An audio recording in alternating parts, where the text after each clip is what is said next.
This episode of Warp 5 is brought to you by Audible.com, offering more than 180,000 titles for smartphone, tablet, and desktop. To get a free audiobook of your choice and help Trek FM at the same time, visit audibletrial.com/trekfm. And also by Enterprise in Space, an international program of the non-profit National Space Society. Find out how you can help science and education and become a virtual crew member aboard the NSS Enterprise Orbiter by visiting enterpriseinspace.org. And if you want to join in on the conversation and share your thoughts on this episode or any other, please join the Babel Conference, our listeners group on Facebook. Just type Babel, that's B-A-B-E-L, into the Facebook search field. We look forward to seeing you there. This is Phyllis Strong, writer-producer on Star Trek Enterprise, and you're listening to Warp 5 on Trek FM.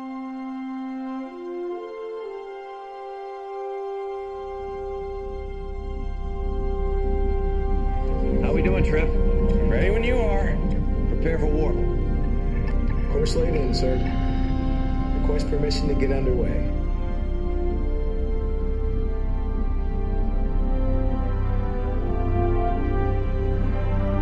Let's go.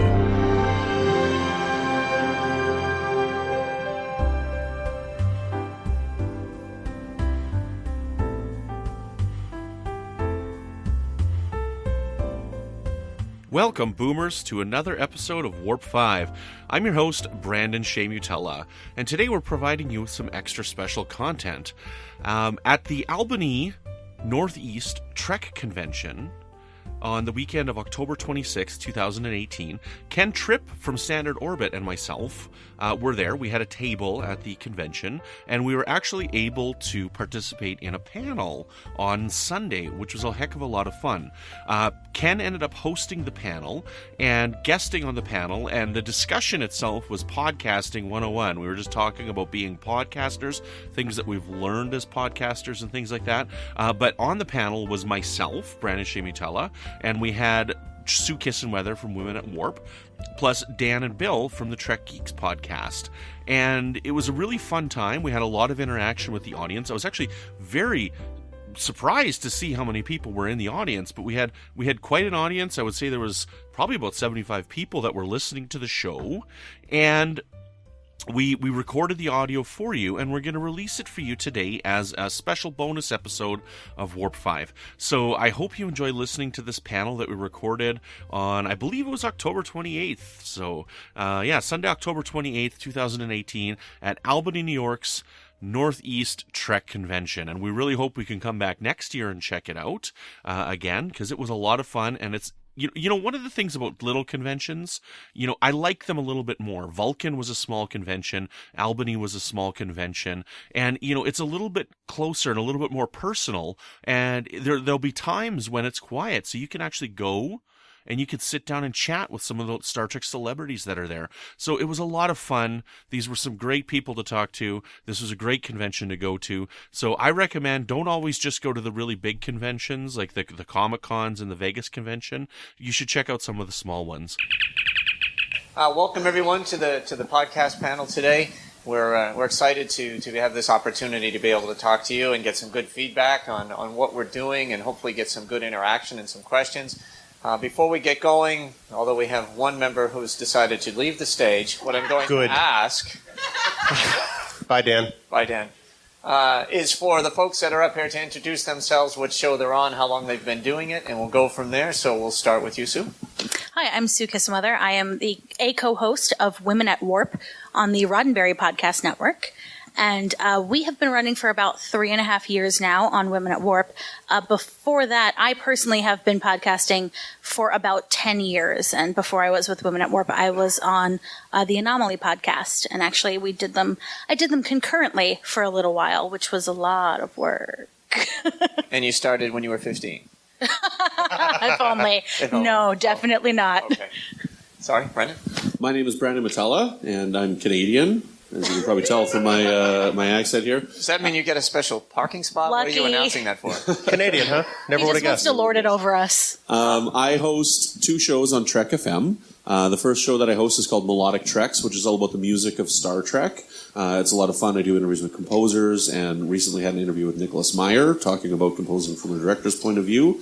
And I have a podcast called Warp 5, which is all about Star Trek Enterprise. And then outside of Star Trek, I actually have a few other little projects. I just wrapped up an 11-part episode for the Talk Film Society on Halloween movies. So Dan was on for the Rob Zombie remake. That was a lot of fun.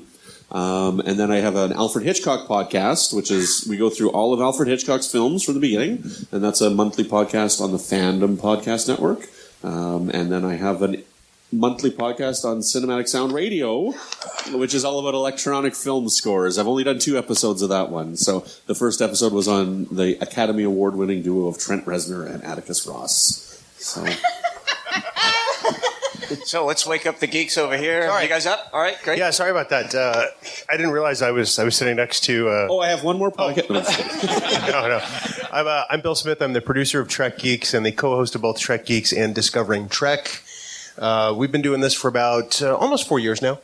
And to say you were a willing participant is probably a lie. But I will hand this over to you. All right. And I'm Dan Davidson, as Bill said. I'm co-host of Trek Geeks and the host of Discovering Trek. We started about 4 years ago, and at first, Bill came to me. We were at a convention in Boston together, and he said, "Hey, I've been thinking of doing a podcast about Star Trek. Are you interested?" And my response was literally, "No. What's a podcast?" And that's how it started. For another year, he bugged me about it, and we finally kicked it off in January 20-something. And math is hard, and here we are, and we're having a great time. We love it.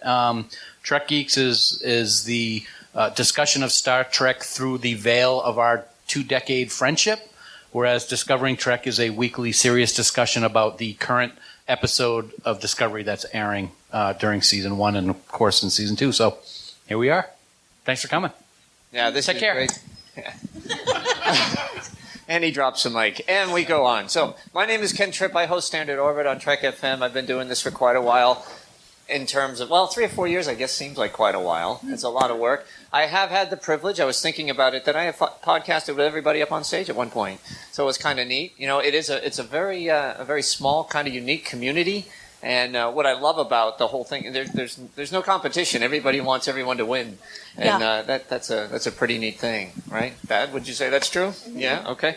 So I think that's what makes this whole thing very unique. And good people of good character are all trying to do the same thing and have a lot of fun with Star Trek. So as a show of hands, though, I'm just curious from the audience, how many people have listened to Star Trek podcasts? Yeah, that's a pretty good number. How many of you actually have done or been on a podcast? All right, we got a good team. It's good representation out here. So what we're going to do is we're going to be talking about podcasting, right? That's the whole goal of this. What all these folks have been through and whatnot. We'll definitely be taking some questions from the audience in a little bit. So I have some questions to start. We started with Sue, so we'll start down the other end with Dan, just going forward. So this is an interesting question that was asked, and I thought it really was a great one to start with. What are the aspects of podcasting that have enhanced or inhibited your Star Trek experience? Good question. I'm going to stand up because I got a bad foot, and I need to stretch it out. So, good question. I guess the thing that stands out to me the most is something that inhibits but enhances at the same time. And that's when we first started getting into this, I had no idea what social media can do and the power that it has both positively and negatively. So it was a tremendous shock to my system when we would be sitting there talking about this thing that we love and talking about all the positive things that we take out of a particular episode or a particular movie, and then the amazing negative social media reactions that can sometimes take place. And for people that may be thinking about podcasts, not scaring anybody, be prepared for that, because you can have the most positive thing in mind, but unfortunately, there is going to be negativity no matter what happens. Bill and I like to say that we have a rule called the John Champion Rule from Mission Log. Everybody's least favorite episode of Star Trek is someone's favorite episode of Star Trek, and it's the other way around too. So you can have the alternative factor is great. Like that. So you can have the most positive intentions in mind, But social media and the world we live in today, you're going to get reaction that you might not be ready for. And what I feel is one of the important detractors from that is people use anonymity and being able to be isolated when they give these responses as a kind of way to hide it. So I think that's why it can be so negative at times. On the other hand, it can be great. We have had amazing response with social media, so it goes both ways. And that's just one of the things that both inhibits and enhances the podcast experience. That's a great answer. Bill, what do you think? It's amazing. He said that all in one breath. You would never have known that, but didn't even pause. For me, it's kind of a double-edged sword because I think that the thing that both in the pro and the con side that has affected my fandom is that it's caused me to look at Star Trek more critically. And there are times when that's great, and I enjoyed that aspect of it. And there's times when I just want to sit down and watch Star Trek and just zone out and geek out and enjoy this thing that I love. And I go, oh, should that really have been the motivation in that scene? Or, oh, should that really have occurred? Because that doesn't seem very Star Trek. So it kind of, there are times when I can't turn off my brain from analyzing Star Trek long enough to enjoy Star Trek, if that makes sense. It makes a lot of sense. I think it's an excellent point. Brandon, you've got a lot to follow because they've made some really good points here. Ditto. He's a man of few words. It's enhanced my fandom because, like, I'm very humbled. I've been very, very fortunate with the interviews that I've had for all of my podcasts. I've had some really, really amazing guests on my show. I got to interview Gerald Fried, who's the last surviving composer for the original Star Trek series. You know, Nicholas Meyer, Cliff Idleman, like Star Trek VI, the music changed my life. You know, to be able to talk to Cliff Idleman about his music was really amazing. And then, I mean, the community that it's brought has also been a positive thing. Like, you know, getting to know all these other podcasters and getting to be friends with them and then getting to see them at conventions has been really amazing. But then for the detriment, you know, I was on The Edge, which is Trek FM's podcast for Star Trek Discovery, and I was on it for the first season. And honestly, being for that podcast and preparing, like I in order to feel ready, I was watching the episodes 4 times, and that was just a number that I chose. Before I would record the episode, I had to watch it 4 times, and I think that doing that and then doing the podcast completely ruined my enjoyment of season 1 of Discovery. And so I didn't want to be in it anymore because I didn't want to look at it that critically. I just want to love Star Trek again. And so this coming season, I don't know if I'm actually even going to listen to any Star Trek Discovery podcast for this season because I just want to go into it. You know, I'm not going to listen to the 12 Trek FM podcasts on it either, you know. Wait, they've cut down to 12? But I want to just enjoy it, and I want to just love Trek again because Trek was so important to me, you know, and these people that get freak out about canon, I mean, like the novels were there for me, and that's not canon, but it's my canon, you know, and I can squint and make any one of those books fit in the canon any way that I want to, and it shouldn't matter to anybody else. You know, so that's my fandom, and I want to be that fan again. So I think I'm taking a big step back from Discovery this year. I just want to watch it to love it. So it's good analysis. It's good reflective thinking on the way ahead and how you can be successful and enjoy it and enhance rather than inhibit your enjoyment. What about you, Sue? I think a lot of what comes is 2 sides of the same coin, right? When you begin to gain recognition in the fandom for having a podcast, especially for Women at Warp, when we have the Roddenberry name behind us, we gain access. You know, the past couple of years I've gained press access to a lot of places I never imagined. You know, I was earlier up on stage with Chase Masterson and Nicole DeBoer. Like, 10-year-old me is having a heart attack. But what comes with those amazing experiences is that you're not just representing yourself anymore. You're representing your brand and your show and the people that you work with. And for me, I'm also now representing Roddenberry, which is a weight on my shoulders. I don't want to screw something up and have that get back to somebody so involved in these shows, you know. But it's also created an amazing community. So there are pieces of it. And then when you're podcasting, you're putting your opinions out there for the entire world to get. And overwhelmingly, I would say responses are good. But good responses tend to be fleeting. You know, they're retweets of like, check out this great episode.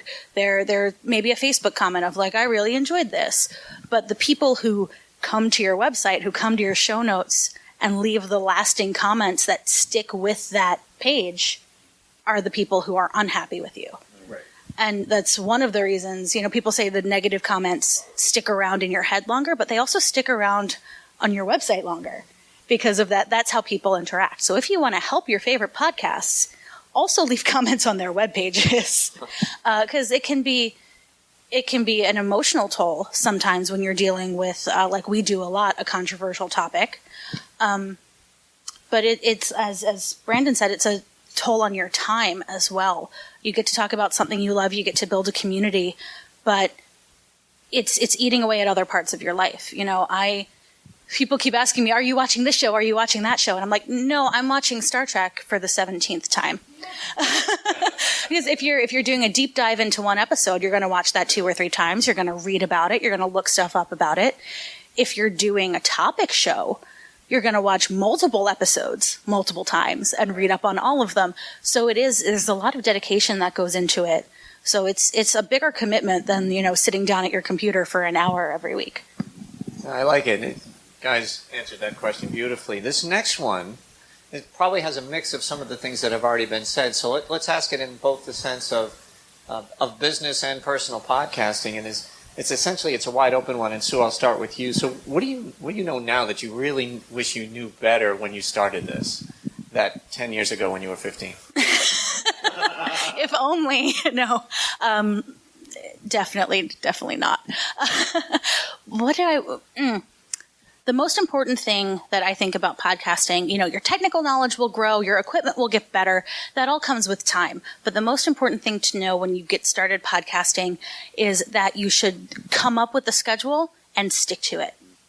That is literally the most important thing you could do, because if you release your show erratically, you're going to lose your audience. It needs to be, even if people don't listen to it right when it comes out, if they see that you've stopped posting shows or you're not posting regularly, that's when you're going to lose people from your audience. So I think that's number one tip is consistency. For me, it was editing, and what I wish I knew when I first started was that when it comes to editing, you want to do a good job, but you don't need to over edit. I can't go back and listen to my first interview because I was given bad advice that I should be taking out every single and pause and whatnot, and I over-edited so that my first guest sounded like they did not stop to breathe. Because I edited it down, and that first interview, it was an hour long, or it was an hour and a half interview or something like that, and it took me 8 hours to edit it, right? So when I started, edit it to make it sound nice, edit out coughs and things like that, but leave the natural pauses, and something that saved time, which I wish I knew I didn't discover for quite a while, is I use a trackball mouse because it is so much easier than having to pick things up. If you can get a trackball mouse and use it, that literally cut my podcasting editing in half. Just because of the ease of access. And now I use one at work and everything like this, and I couldn't use another one. So for me, editing was the big time crunch, and I hate editing so much. I love preparing, I love talking, I love interviewing. I hate editing. So. If I can jump in, would you say is your average edit time I'm down to, if it's a difficult one, it's double. So if it's an hour-long podcast, it'll take me 2 hours to edit. But, with experience with people on Warp 5, we've got a good feng shui that I can now be distracted while I'm editing, and I can just half listen to it. And so an hour-long will take me 70 minutes to edit. Because I'll be we have to take out that crazy tangent because it's nonsense. So I just have to cut out a big chunk. But with our experience and how we interact with each other, I don't have to take out large chunks anymore. I don't have to do the fine editing anymore, which saves a ton of time. So experience there as well. I think I would say it's the thing I wish I knew is that in addition to being a podcaster, you're also your own social media machine. You're also your own PR mechanism. You're also your own customer relations bureau because you interact directly with the listeners. There's a lot of investment that goes into that because you can have the greatest content you want in the world, but unless you also intend to promote that content and learn the art of self-promotion, because that's something we as humans don't necessarily do very well, then your podcast is only going to grow so much. People discover our podcast, I know, every day, and I'm sure that's true of everybody here on the dais. But that happens because social media happens, or targeted ads happen, or word of mouth happens, or general conversation, or maybe we guest on each other's podcasts and somebody finds out about us that way. So whereas it may seem as simple as just recording and releasing an episode, there's so much that happens to grow and build a show and an audience. Yeah, for me, I think coming into it, I wish I was more of an expert at time management, because there's a lot of time that goes into this, whether it's preparation or whether it's the actual recording, scheduling if you're going to have a guest on. And I don't look at it in the negative of that it takes so much time, because it's positive, because I love doing it, but I have a real world job. I have a wife who I adore and want to spend every moment that I can with, and it takes a lot. So we've come across situations where we've got a lot going on, and I can't stress enough how much I agree with Sue about the schedule. You want to stick to that schedule. And there have been times we drop on Tuesdays. Sometimes we'll record it Monday night because there's so much going on during the week that we can't do anything, but we have to get it done. So the time management factor was something that I have had to grow to learn and really appreciate. One of the things, I'm sorry, one of the things that we started doing, we found out early on with 4 hosts and sometimes a guest, that it was getting very difficult to coordinate. When is everybody free? Because we all have lives and other stuff going on. So we decided at one point that we're going to make just a recurring schedule. So every other Sunday at 6 o'clock Eastern time, that is when we record Women at Warp. And everybody blocks that out in our calendars. We don't schedule something against that. So it's always there for all of us, and it appears on our Google calendars. And now when it changes, if something comes up for somebody, it moves around that day, but it stays on the top of our minds. But when you're working with guests, especially when you're working with a high profile guest, you have to bend to their schedule. So there have been times that I have taken a day off work because my guest was only available in the middle of a work day. You know, there have been times that I have Skyped with somebody in Scotland at what was 3 a.m. for me, because that was the only time they were available. So it's a commitment. That's what it keeps coming back to. And on Warp 5, we also do that. Monday nights is when we record every Monday. And if one of them can't make it, we just go ahead without them, because we have to get that episode every week.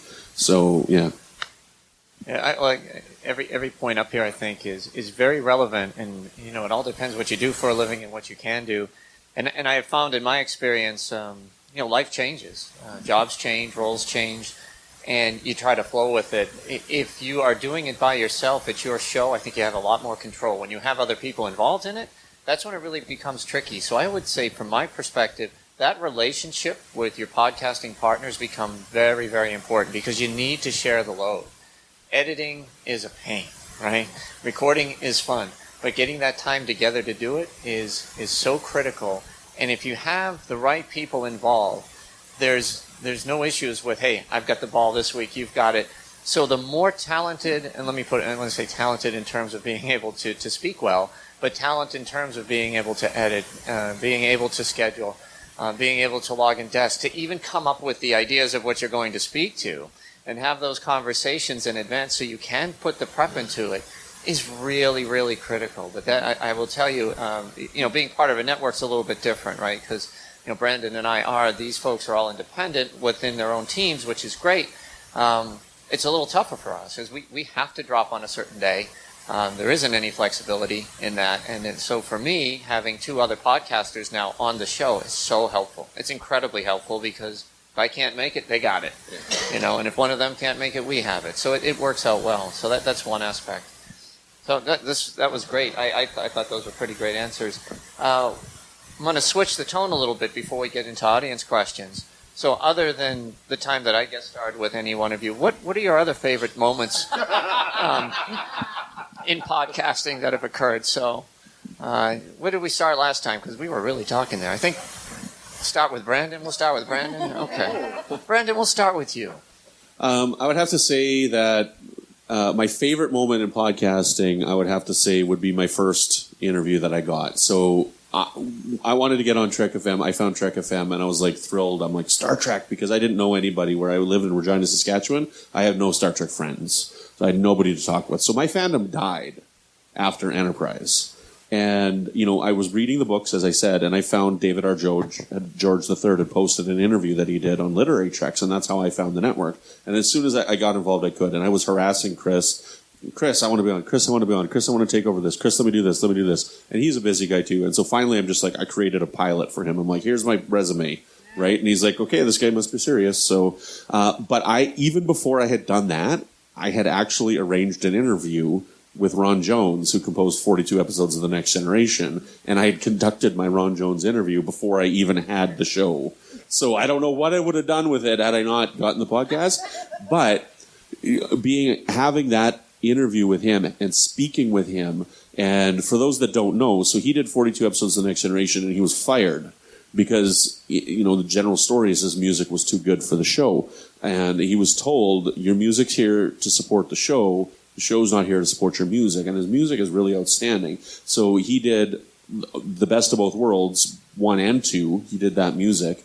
But talking with him and talking about his experience and how he opened up, when he got fired, he was composing and recording The Drumhead, which is the trial episode with Admiral Sati, right? And so I'm like, what was it like recording this, knowing that you were fired, and how emotional he got? And like, he's still upset after all this time about being let go from the show. He's gone on and had a wonderful career. He did Family Guy for the huge long run of the show, which was hugely popular, and it was his wheelhouse, this wonderful jazz style type of music that he did. And he's got a wonderful studio up in Washington right now, and so he's like teaching and getting people to come and record in the studio. So he's landed on his feet. He's doing great, but it still hurts. And so to hear that after all this time, was like, that was probably my ultimate experience that I've had so far, was being able to talk to Ron Jones. But I've been very fortunate with my interviews. We talked with Manny Cotto. He did Enterprise for season 3 and 4. He was the executive producer. He went on to work on Dexter in 24. He's a really big name, and be able to talk to him for our 100th episode of Warp 5. And so, the interviews are the best, because it's just, as a nerd, loving the behind-the-scenes stuff, every single interview that I have is very precious to me. All right, Bill? I thought that my favorite moments would be tied to people we had appear on Trek Geeks. So, when we got Nana Visitor and we got Andrew Robinson, I was like, yeah! But it turns out it's not that. It's the interactions we've had with people sort of randomly and haphazardly at various places. There's 2 in particular. A guy named Tom from Houston, who we met at STLV a couple of years ago, had this old 1970s style fanzine style newsletter, and he was collecting the autographs of various people from Star Trek. And on one page, you see Walter Koenig, you see Nichelle Nichols, you see people who've worked behind the scenes. You see the Rick Sternbachs of the world from Next Generation. And he goes, yeah, I've reserved this spot over here for you and Dan to sign. And we're like, us? You want us to sign this, which in my world is a historical document, Absolutely. And it's like, are you really sure you want these 2 idiots to sign this thing? I'm going to jump in. It was like in the center of this. Yeah, it was like prominent. Like, okay. And we signed it, and we both walked away afterwards going, can you believe this? And then the other one was literally just 48 hours ago here at Northeast TrekCon. There was a 12-year-old girl who came in with her dad, and one of the first stops they wanted to make was our table, because she had listened to our episode that week, which was Bride of Chaotica from Voyager, for the very first time. And in the car, on the way here, she drew us fan art of our Trek Geeks logo, which is the tricolor delta you see here on my sweatshirt and on Dan's polo. And she presented it to us, and it's like, we never even considered that small humans would listen to our podcast. And then we became suddenly scared for everything we've said over 156 episodes. So those really have turned out to be the moments that have meant the most to me, I know, because you create these things, you put them out into the ether, you have no idea who's going to listen. You have no idea with whom something is going to resonate, and when it comes to be very personal like that, it really kind of drives it home. Yeah, interviews were huge. I was so excited. We were able to visit the Star Trek Continues set when they were filming an episode a couple of years ago, and that was really great. The interactions and the friends that we've met at places like Vegas and here, and we now consider our Star Trek family, is very important. But there's one that sticks out to me. For people that have listened to the show and people who know us, I was on the verge of committing suicide one night back in the late 90s, early 2000. Literally had a gun in my mouth one night, And it just so happened that the show Deep Space Nine's Captive Pursuit was on. And if it was not for that episode of television being on my VCR that night, I would have pulled the trigger. Because what was being said on the screen made me stop and think. And over the course of the last decade plus, I've been able to thank Colm for saving me and this, that, and the other thing. And if you want to get the details, you can listen to the episode of Trek Geeks on Captive Pursuit. But the thing that stands out and is my most precious moment is we got an email after Captive Pursuit aired on our show. And it was a gentleman who wanted to thank us and thank me for telling my story because our episode was his captive pursuit. He was going to kill himself that night and listened to my story and stopped. And that even now, I cannot even fathom that I was able to help somebody with that. So for me, that I don't know if anything can ever top that. It shows that Star Trek saves lives on different levels than you can even think of. For me, it saved me. The show literally saved me. And our discussion of what happened to me through Star Trek helped save someone else's life. And to me, that goes without measure. So that will always be my favorite moment. That is incredibly powerful. Yeah. But not only that for you, Star Trek has touched so many people in so many ways, and everybody has a different aspect of fandom that gets them in a different way. Polyester here is going to be having a podcast very soon called Sober Trek. It's coming out on Tricorder Transmission, and Star Trek helped her overcome her addiction with alcohol, and that has she's reached out to other people and had other interactions because of that. So. It is now. But excellent. So it's helped a lot of people in a lot of ways, and this story gets me every time I hear it. It's pretty amazing. So, yeah. There's no way I can follow that. Yeah. No, not a chance. Sorry. Thank you. Good night. Star Trek. Star Trek is fun. Gates McFadden did recently praise me on an article I wrote about Dr. Crusher. So, that's pretty high up there. That's great. It's interactions like that when somebody tells you that you've changed their mind about something. We were told in comments that we helped change somebody's mind about gay people with our talk about the outcast. What? We have that kind of power? We publish on our website, our associated website, we have a blog where, it's not just the co-hosts. I've lost my words listening to this story. So we have guest authors tell their stories, and one of the most popular has been when I transitioned, I looked to Dax. So about somebody's story in their transgender journey, and it's one of the most popular pieces that gets spread around a lot. But there were so many just wonderful comments about that. Helped this character helped me as well, but also this story, this article helped me a lot. And that piece got into, somehow Brian Fuller found it recently and tweeted it out. So that got a whole new audience. It was interesting when we found that and said, well, that explains the spike in our website traffic.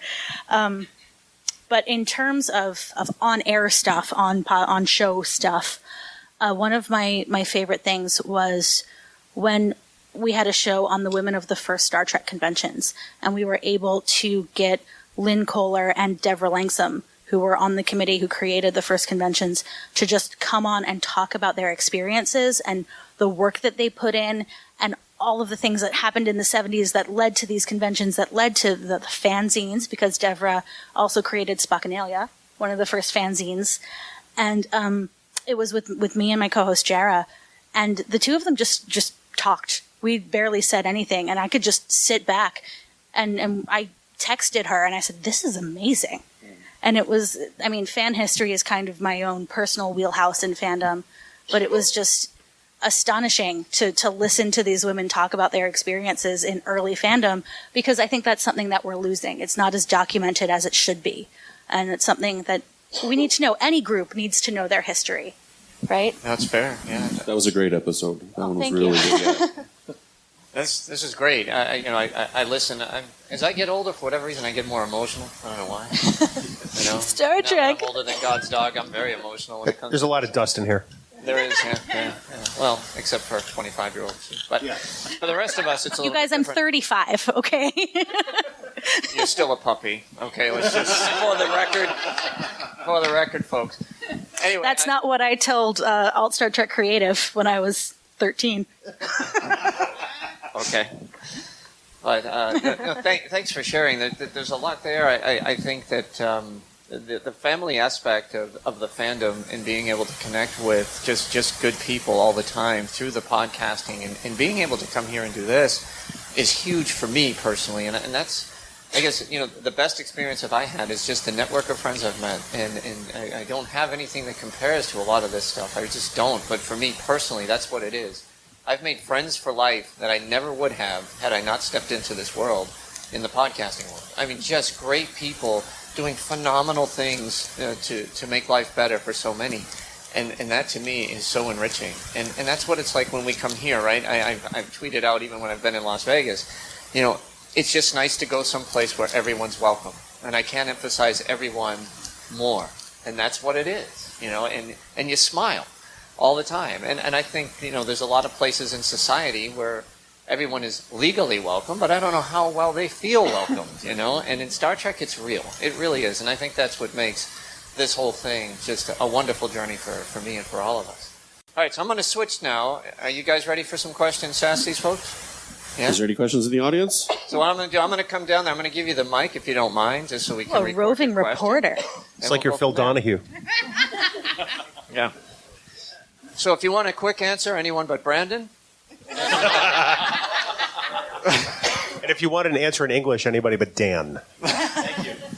I speak Boston, so if anybody struggles, I've got you. So anyone? Way back here. Okay, we'll start down here. Now I am like Phil Donahue. Getting your steps in. You got to hold the mic like this. Yeah, that's right.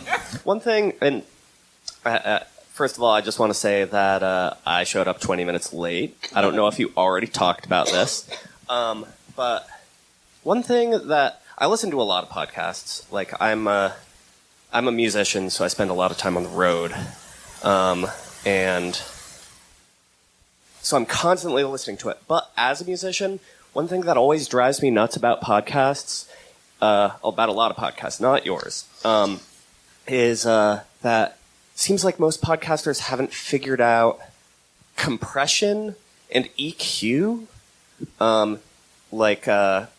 I don't know if you've ever listened to a podcast and somebody kind of makes a lot of this noise when they're talking, and it just hurts your ears when you're driving, and you have to crank up the volume to hear the road noise, or it's like somebody gets a little far away from the mic, and then somebody gets a little too close to the mic, and I don't know, it's like compression. That's you. But when did y'all figure out about that? And have you ever told new podcasters, please do this? I think we're, at least we, Women at Warp, I think we're still working on it. A lot of podcasters, as opposed to, professional musicians or people doing professional sound work, is that a lot of us are self-taught. And there is no one way to do it.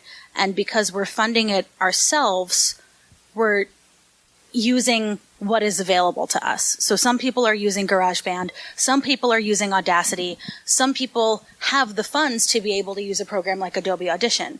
But they all function differently. And there are tons of tutorials out there. But you can only do what you can do. We have certainly has had some equalization issues. There are different ways to try and combat that, but none of them are perfect. And some people don't have as good of an ear as others. So whereas I might listen to something and say, well, that person sounds much louder, somebody else might not. Somebody else might not hear it. So we do our best with it. And we have certainly gotten comments like, oh, I really wish you would fix this. But the way to do it is not an angry comment. In my opinion. No. If you really love a show, if you really love their content, but you have an issue like that, the best way, in my opinion, is an email. To say, hey, I really love your show. And if you have the skills, I have these skills. I've noticed that you're having this with your sound quality. I'm not sure if you're working on it. But if there's anything I can do to help you solve this problem, let me know. And that's not something everybody can do, but it's if the email is just, you need to fix your sound quality, you're going to get ignored. because it's not nice. Sorry. The best thing and the biggest challenge with the podcasting platform is there's no standard. As like Sue said, that there's a low barrier to entry, so really anyone can podcast, and that's the beauty. But the downfall is that anyone can podcast and they don't necessarily understand audio production. And that's fine because it's the product they put out. Now, there are tools out there that people can use that are relatively simple. You know, you can use something like Levelator or Aphonic to at least level your podcast and cut down on the clipping or the clicks you hear when your recording level's too high, for those of you who don't necessarily produce audio all the time. But, you know, by and large, as long as you start off with the goal of a mostly clean sound in your raw file, you can do just about anything with it. And I think that a lot of it is the knowledge gap. It's one thing to watch a tutorial. It's one thing to understand how to put it into play and what it means for your end product as far as audio goes. Yeah. The problem with a lot of the tutorials is that they tell you what to do but not why. Right. And I am a strong believer in you won't retain information unless you know why. And it's not easy. I'm not good at that aspect of editing. I'm still learning that. Bill, for our podcast, has to deal with a lot of my inconsistencies, which I'm very, I'm fine to say. When I talk, and I heard it today when we recorded today's episode, when I have my S's, it's very S-y, and it can cause that problem.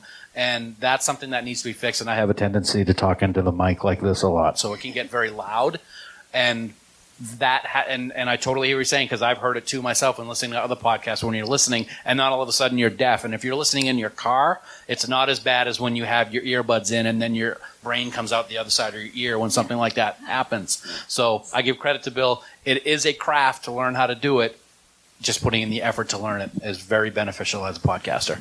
I'm very critical on my own podcasts when I edit them, and that's why I spend such a long time on them, is because I want them to sound good. And I spend too much time on them, as it. Now, my computer, but I'm also limited on my budget. Like, I don't have money for this. And I have a laptop, and it's an old laptop. It's like 10 years old now. And I've got a USB mic connected to it, and the USB mic is way better than my laptop is, and it picks up the hum of my laptop on my audio track. And so I have to go in, and I hate doing it because I don't like what it does to the sound of my voice, but I have to noise reduce my audio to get that hum out, because it drives me insane. I don't know if anybody else can hear it, right, but it drives me insane. And I take the sacrifice because I think the hum is worse than the artifacting in my audio for my voice. I'm going to hear it now. Yeah. So, Well, that's the thing, because we're doing this at home too. Most of us, anyway. We don't have sound studios. So we do what we can to get the best quality we can. But I mean, I live in a pre-war building in Brooklyn. When my radiator comes on in the winter, you're going to hear the radiator. Like, I have no option about that. Between. Just be cold. Yeah, right. I can't even turn it off. Like, I can't. It's whatever. I'm in Saskatchewan. 6 months of the year when I'm podcasting, I go upstairs and I say, "Okay, Marcy, I'm turning the furnace off," because my furnace is literally behind where I record. And so by the time I'm done in an hour living in Saskatchewan, it is freezing upstairs. Yeah. And we have winter 6 months of the year. Basically, my wife hates it when I record in the winter. Well, but between our 4 hosts, we have 7 cats. You're going to hear some cat noises on the show. It's just going to happen. Yeah. Yeah. And I think too, when you talk about independent or part of a network, the QA standards on Trek FM are very high, and we get an earful if it's not at a certain level. That's why even when we do what we do, it still has to go through QA. Someone else will listen and make sure it's right. And, but you get an earful from your network, not from your audience. No. That's because we have to go back and fix it. So it all varies, But you're right. I think to all of your points, it's for all of us that were rookies coming into this, me included, learning that talent, that ability, took a lot of time for me. I was not an early adopter when they asked me to edit, and my first show that I edited wasn't on, but actually edited. It's a train wreck. It's just god awful. And you go through time, you start to pick up those things. But I think we all want to do the right thing. Sometimes content is much more important than quality, though. And yeah. I do understand that, it differs. I was just about to say that. Sometimes you get a guest that you can only get on a phone call, or you can only get on a Skype call. But I would rather have that content than have a perfectly clean show come out. I love the sound of an interview with the phone through, like how it comes in. I love that sound. That's because you just got phones in Saskatchewan. We've actually had that feedback a lot. We had Andy Robinson on our 11th episode, so very early in the run of Trek Geeks, and we had so many people go, "Oh, it was so great to hear that phone interview. I love the sound of a phone interview." And I'm thinking, really? I love the sound of a phone interview. It sounds so cool. I don't know. I love the sound. So when my guests come in, I actually prefer it if they would phone me rather than Skype me, because I think I love the sound of it. Well, it's a big conversation in Trek podcasting, especially of, I'm going to be at this convention and I want to try and do some interviews. What recorder can I get that will reduce the crowd noise as much as possible? I'm like, that's my question. A mobile portable recorder, and because it's obviously. Hi, I'm Polly, the one who's very new to the podcast, and I've been a guest on a lot of the Tricorder Transmissions network, along with Marina and Thad here. And so, doing it myself, obviously doing it at home is a lot easier because I have stuff set up. But it's if I want to be able to do this out on the go, just like you just said, Sue. Like, do you guys have anything? A high quality stuff or anything, and then that'd be great. Thanks. I think that crowd noise at a convention is great because it's out on the road. It gives ambiance. It gives an idea. It can make something a little bit harder to edit if you have to take something out. But as long as the crowd noise is white noise and there's not somebody like right next to you having a different conversation that you can kind of hear, you can mask it most of the time. What I use for that is this. This is a Sony recorder. It's teeny tiny. About, depending on the sales on Amazon, I've seen it priced anywhere from $30 to $60.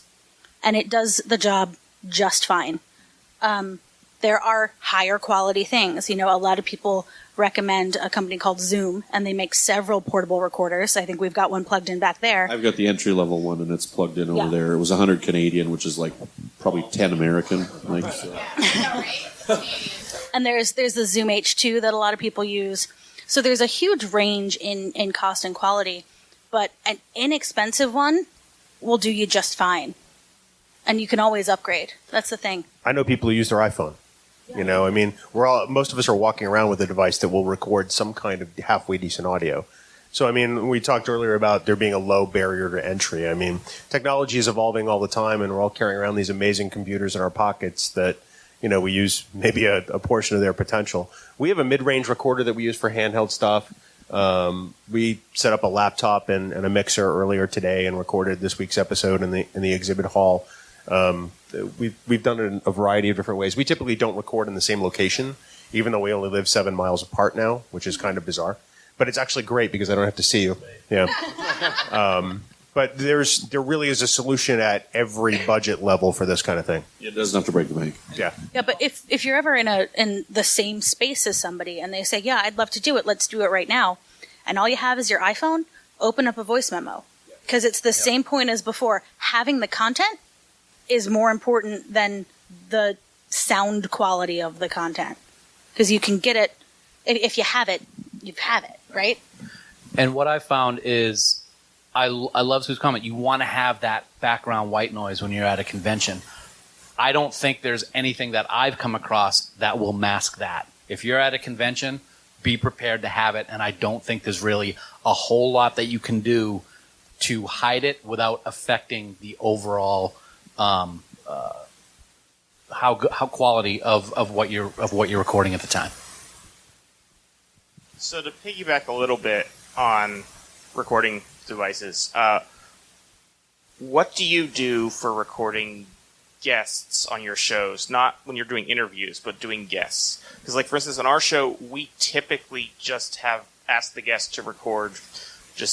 We'll talk through Skype and we'll ask the guest to record through, like, either just the Windows voice recorder or QuickTime on a Mac. But I know there are other programs that'll do it automatically for you, usually with a subscription cost. And I'm just curious what other people use. We use Zoom for Trek FM. If they can record it locally, I ask them first, do you have the ability to record this locally? And if they don't, then I tell them, you can either phone in by phone, which I prefer, or you can call in by Skype and we can record the audio that way. And on Zoom, they've recently added the feature, which, had they had it when I started, would have saved me decades of work in the last 2 years. you can now record the tracks individually.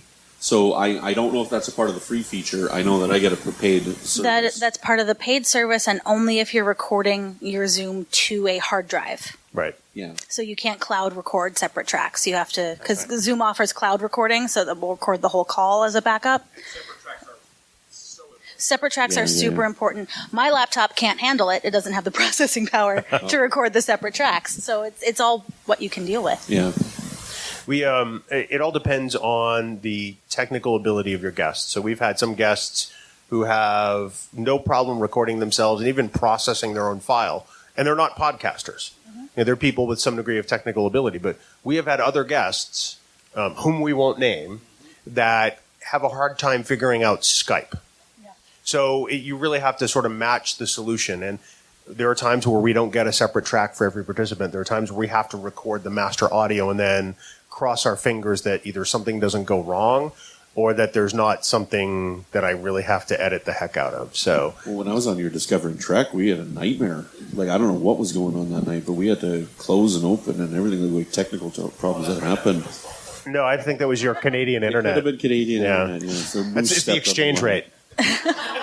One of the things we did is we created a Google Doc of like how to record yourself for Women at Warp, because we do double enders as well. And we outline both Audacity very basically and GarageBand very basically. So, I'm a Mac user. Somebody else did the Audacity. We both wrote it up. And then there's a, saving your file and getting it to us at the end. And we'll send that out when somebody agrees to be a guest. And we say, please give it a try before the recording. And if you even want to send us the sample file, we'd love to hear it. If you have any questions, let us know. So giving as much information as possible. Sometimes it still doesn't work. Sometimes the files still go wonky. That's why you record the backup. But we use Zoom as well. It's not super expensive. And the benefit for your guest is that they don't have to download anything. You can send them a Zoom meeting link, and it's all web-based for your guest, even though you might have the program installed on your computer to do the recording or whatever. So the best thing you can do is make it as easy as possible for the guest. And the backup, I cannot stress the importance. If you have it, is the backup. Because when you and I did From There to Here for Star Trek's Rewatch, we did 4 episodes, and I don't know what I did on my end, but 3 of my files only extracted the first... No, it was silent. That's right. It was silent. And she had the backups, fortunately. So that's what we had. And again, the content is more important than the quality. Because it's tough. If you have an interview and you talk to somebody and you have to do it again for a technical, it's never the same. It's never all I can say is, and I've done this, I don't care what you have for a device, what you're using, hit the record button. I just interviewed Chase in here, and I don't think I hit record. I'm not going to find out until I get home. I don't think I did. Clearly, it's all my fault. I had problems with them. I'm sensing a trend here. So it's me. I have recorded an entire episode more than once where we did not hit the record button. I did that recently, and it was like 1 a.m, right? We got done, and I looked down, and I said to my guest, I went, how tired are you? And it was a great show, too. I mean, the passion was all there. It's like, we could not, it was like, it's done. We could not recreate that show as well as we wanted. So I was just luckily, put a sign up on your computer screen. Push record. It hasn't happened on Women at Warp, thankfully. It's only happened to me on Anomaly. But we have a ritual at the beginning of Women at Warp to sync up our audio, because we are all recording separately, where we count to 3 and we all hit record at the same time. And then we count to 3 and we clap. Yeah, we do this. And then we all talk a little bit to make sure that our program is displaying our waveforms. So that has helped us make sure that somebody didn't forget to hit record. All right. Yes, sir. Thank you. I was just wondering, how often do you record, and how ahead of schedule are you before you record, before you release, and how do you write/outline with that in mind? No, great question. Bill and I like to do the episodes the week we're going to drop them. If we're doing a discussion where it's just the 2 of us, where we're deep diving on an episode or a movie or whatnot, we drop on Tuesday, so we have any time between Wednesday and Monday to do it. If we have a guest on, like Sue said earlier, we are completely flexible with whatever their schedule is. So if, let's say, for example, not that this is happening, but let's say, example, Jeffrey Combs was available, but he's not available. He's only available tomorrow at 7 o'clock, but we're not going to be able to release it until January. We'll save it, and we'll let him know that we're going to save it until this is when it's going to drop. So that flexibility with the guests is very important, but we try to keep it as close as we possibly can. And I'll let Bill talk about what we do for our outline, because I'm sure he's got a few things to say. Well, what we really do and what I'd like to do are two different things. Because I would love to be 2 weeks ahead, but we'll never be 2 weeks ahead because schedules change. As far as an outline, we don't script anything, and I know some shows do and some shows don't. We kind of have a rough outline in Google Docs that we can share and collaborate on as far as the edit. But we hit some high points, and then we just fill in the rest in our conversation, because that's just how our show works. I think it has to be conducive to the voice of your show, and because what we do doesn't necessarily work for Marina on her podcast Shore Leave, or for Thad on his podcast Delta Flyer. Notice those really subtle plugs. That's really what helps in podcasting.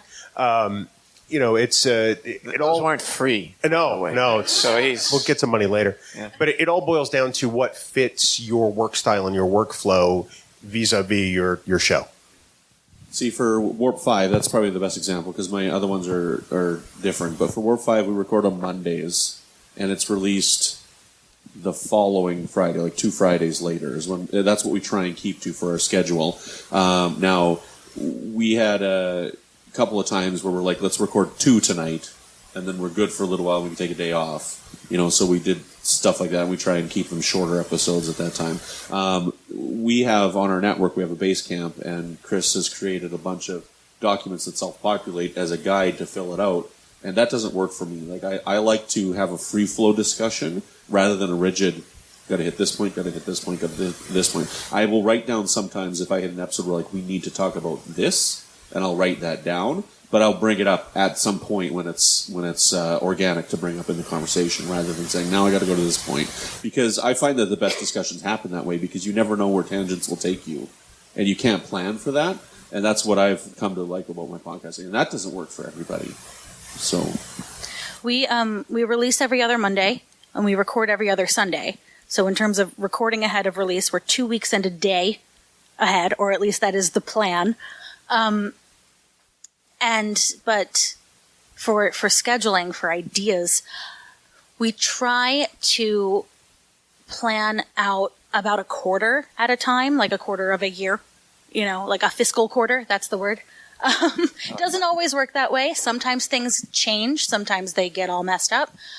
Sometimes a guest is delayed and we're like, oh crap, what are we going to release next week? And we have to put in a filler episode. That's usually when we do a deep dive into one episode. Insider secret. But one of the things we do that helps us split up the work is one of the hosts is assigned the research / outline for the episode. And that person does the deep dive, looks at the different talking points. We definitely just outline. We don't script anything. And then once the outline is done, they send it to everybody else who's going to be on the show. And it's very free for all. Like if there's something I missed that you want to add, put it in there. So let's make sure that we talk about it. And then the person who did that outline is also the person who is leading the episode, who does our intro, who introduces the next point, who moves it along. So it's almost like a lead for that episode of the show. Just to give everybody some ownership of an episode, so we're not all just kind of running around like chickens with our heads cut off, trying to make sure everything happens. And you sort of fall into roles that way when there's a group of you. Does that answer your question? Okay. Because one of the things, too, I find that the outline that we use is really a best practice. It's got who's going to be on it. It's got the link to get onto it when you're recording. And the outline's very helpful. I think in any conversation, it's going to go wherever it's going to go. But that outline helps keep you on track, too, if there's certain points you want to put on. So if this is something you're starting up or you want, we're right across over here. I can give you a card. We can send you what we use. It's really, really... I really like the outlines that we have, and we do it the same way, Sue, right? Whoever comes up with the general idea is usually going to lead it. Our introductions are usually the same. Mm-hmm. We might switch a little bit, but then who's ever going to be kicking, whoever pitched this, And we do write a lot of these things out. I actually do put a lot of scripting in certain points because I don't want to forget. And I do know if you're running a crazy schedule, your mind starts to go a little bit. And then you're like, I meant to do X and we didn't do it. So so for me, an outline is critical. And then for others, like I said, people that have 10 times the intelligence I have and a good memory, they just let it fly. I think there's nothing wrong with scripting all or part of your show if you need to. Some people need to do that. They can't keep stuff in order in their brain. Absolutely fine. The hard part is making sure that it doesn't sound like you're reading it. Oh, absolutely. And there's the very stark, like, I am clearly reading this thing because my voice and cadence has changed. And then there's people who think they don't sound like they're reading, but they still do. Yeah. So, I mean, the trick that I have found, and this might be a little more theater kid, is to read through it first to yourself and then say it again while you're not really reading it. Like, if you have enough, if you can remember a line like that, so that it gives life to it. Because the hardest part, I know some podcasters who script their entire show. Ooh, yeah. And it is, I love them as people, I really do, but I can't listen to their show because it's just, that's what's painful to me. You were talking about the compression earlier. When I hear people and what is coming from their voices doesn't sound genuine to me, I'm out. I'm checked out. Yeah, it's easy to do. For us, like I said, when I say scripted, it's an outline. It's like Google Maps. There's an accident, go right, go left, go whatever, and that's what happens. But be happy to share that. One of the dangers with mine not being rigid is we have the danger, especially when you have fun with your co-hosts, of going off on bizarre tangents, right? And it's hard sometimes to pull it back. And only once have I had it where the tangent messed me up so badly that I'm like, I don't even know what to do next. So. Hey, it's our time. I want to thank everyone for coming this afternoon. This was really fun and enjoyable. Let's hear it for our panelists, please. Thank you guys very much. Thank you.